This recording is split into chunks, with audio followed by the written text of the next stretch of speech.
പത്തനംതിട്ട പന്തളത്ത് വീടിന് മുകളിലേക്ക് നിയന്ത്രണം വിട്ട ലോറി മറിഞ്ഞ അപകടമുണ്ടായിരിക്കുന്നു. 4 പേർക്ക് പരിക്കേറ്റു എന്നാണ് വാർത്ത.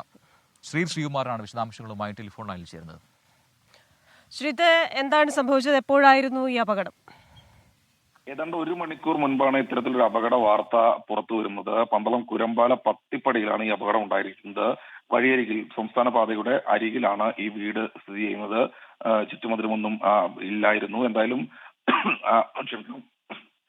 ഈ വീടിന് മുകളിലേക്ക് ലോറി മറിയുകയായിരുന്നു.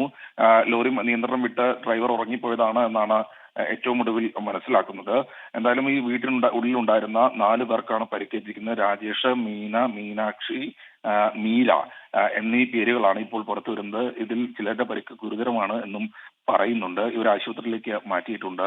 എന്തായാലും പോലീസും നാട്ടുകാരും ചേർന്നാണ് രക്ഷാപ്രവർത്തനം നടത്തിയത്. ഇവരെ ഇപ്പോൾ ആശുപത്രിയിലേക്ക് മാറ്റിയിരിക്കുകയാണ്. കൂടുതൽ വിവരങ്ങൾ അല്പസമയത്തിനകം തന്നെ നമുക്ക് ലഭ്യമാക്കാനാകുമെന്നാണ് പ്രതീക്ഷിക്കുന്നത്. ക്രിസ്റ്റീന, പ്രജിൻ.